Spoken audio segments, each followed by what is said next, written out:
Nobody hates Nintendo more than Nintendo fans themselves. We scream at the top of our lungs what we want to buy, and yet Nintendo continues to make stupid tone-deaf decision after stupid tone-deaf decision. Nintendo fans are so used to Nintendo telling us to go fuck ourselves that when a new 2D Mario game was rumored, we weren't excited. We were worried that it was going to be yet another sequel to the new Super Mario Bros. Series. Honestly, Nintendo just has such a weird relationship with its fan base, and that can be a whole other video on its own. But today, I want to talk about something that I've noticed ever since I was a little kid. A behavior that Nintendo has exuded that I can no longer excuse.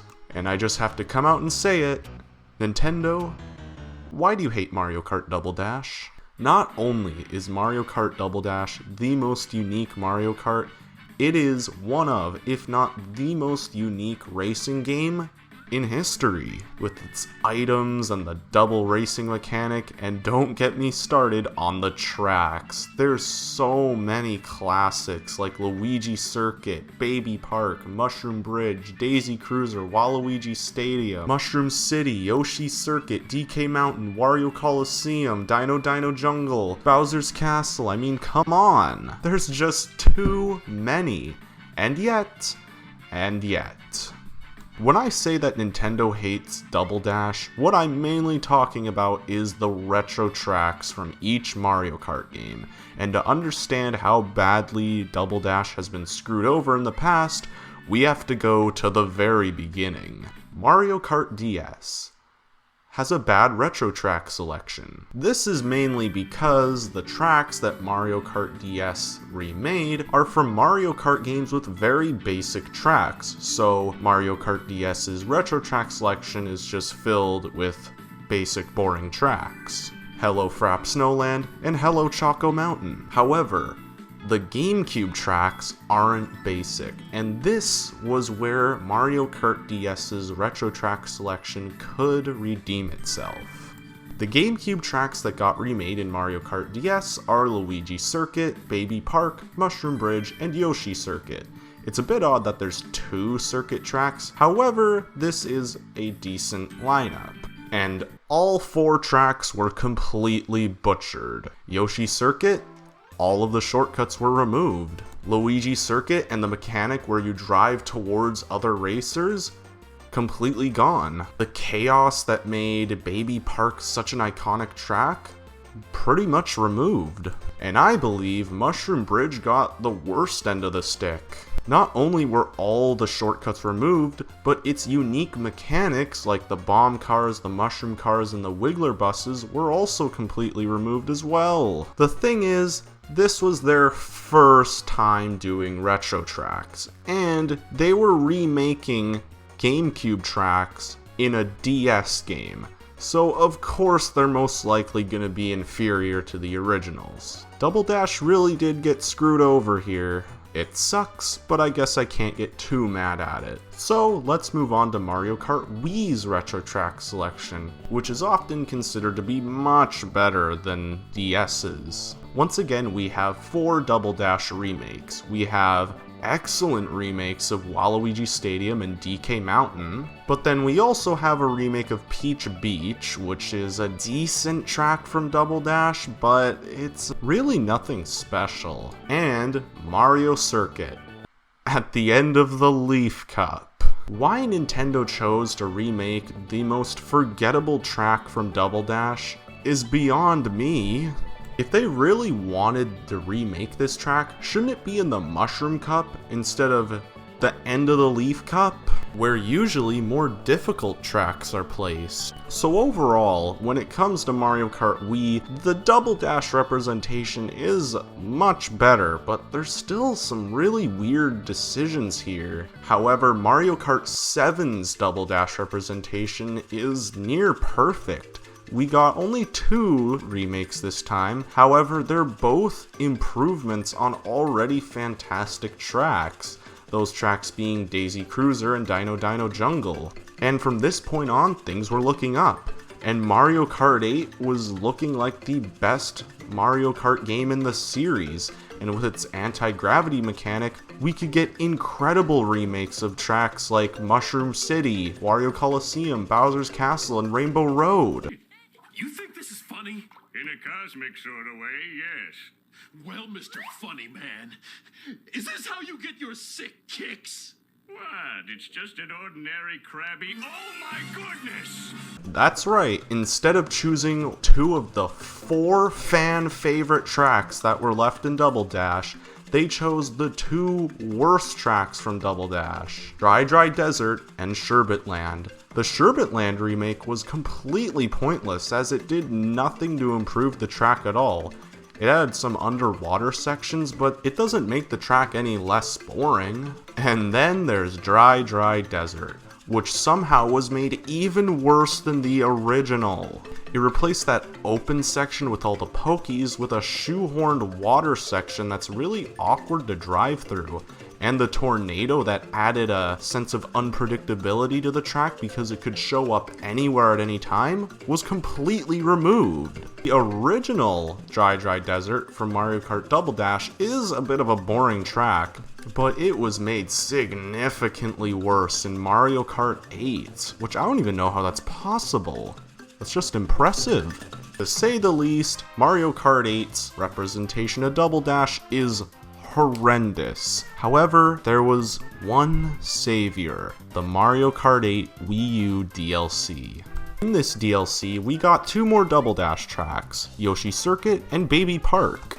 This version of Yoshi Circuit I do believe is the best one in the series, however the Baby Park remake is definitely better than the DS one, but it's not as good as the GameCube one because Double Dash's mechanics work in tandem with Baby Park to make it a crazy experience. In Mario Kart 8, because there's so much downtime when you get hit by an item, it just slows the track to a screeching halt when it really shouldn't. Something about the original Wii U DLC has always bugged me.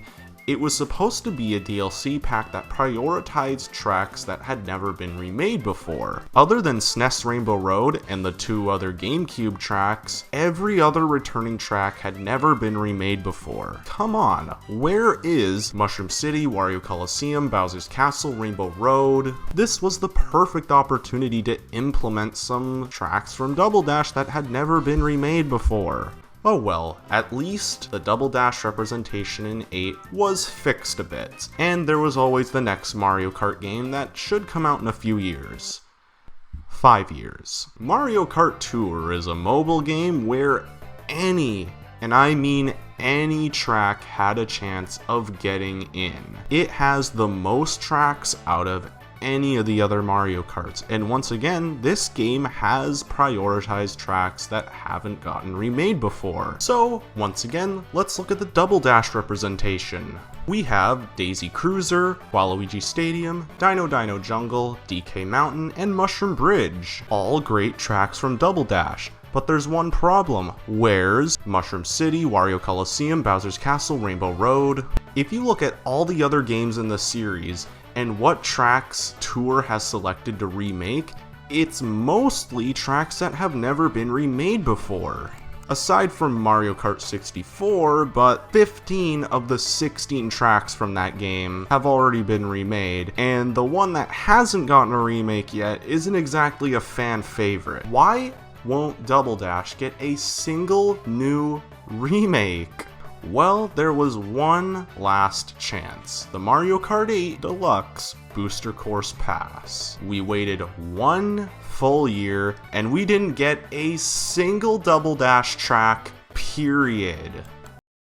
Why? In this DLC, we've gotten 6 Wii remakes, 5 Game Boy remakes, 4 DS remakes, and 3 3DS remakes. Most of which are fan favorites and represent their games masterfully. However, so far we've only gotten 2 remakes of Double Dash tracks. And yes, these remakes are excellent. Waluigi Stadium and Daisy Cruiser are great tracks. But again, I must ask, where is Mushroom City, Wario Coliseum, Bowser's Castle, and Rainbow Road? What is it about these 4 fan favorite tracks, mind you, that makes Nintendo refuse to remake them. But Smalls, I hear you ask, what about Wave 6? One of these tracks could come back then. While that is true, things are looking bleak. Every track that gets into the Booster Course Pass has to be remade in Mario Kart Tour eventually. And when we look at the Double Dash tracks that are left in Tour, it doesn't look good. We do have a remix of Dino Dino Jungle and DK Mountain, and I'll take either one of those. However, the last track to be remade in Tour was Mushroom Bridge, and I don't want a remake of Mushroom Bridge. I want Mushroom City, Wario Coliseum, Bowser's Castle, and Rainbow Road. The big four Mario Karts refers to Mario Kart Double Dash, Mario Kart Wii, Mario Kart DS, and Mario Kart 7. These are the four Mario Kart games that I believe are the most replayable and have the most fan favorite tracks. And for the past 10 years, nearly 10 years, Double Dash has been getting mistreated while the other three big four games get the red carpet. And why?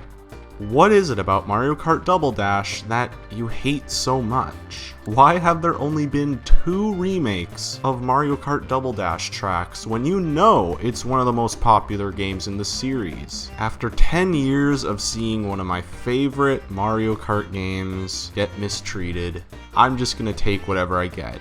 And if the last Double Dash tracks remade are Mushroom Bridge and DK Mountain, or Mushroom Bridge and Dino Dino Jungle, then I'll complain about it online. At this point, I'm convinced that Double Dash will never get the respect that it deserves. But just imagine if the track right before Wii Rainbow Road in Wave 6 was GameCube's Bowser's Castle. If that happens, then you have to subscribe to my OnlyFans.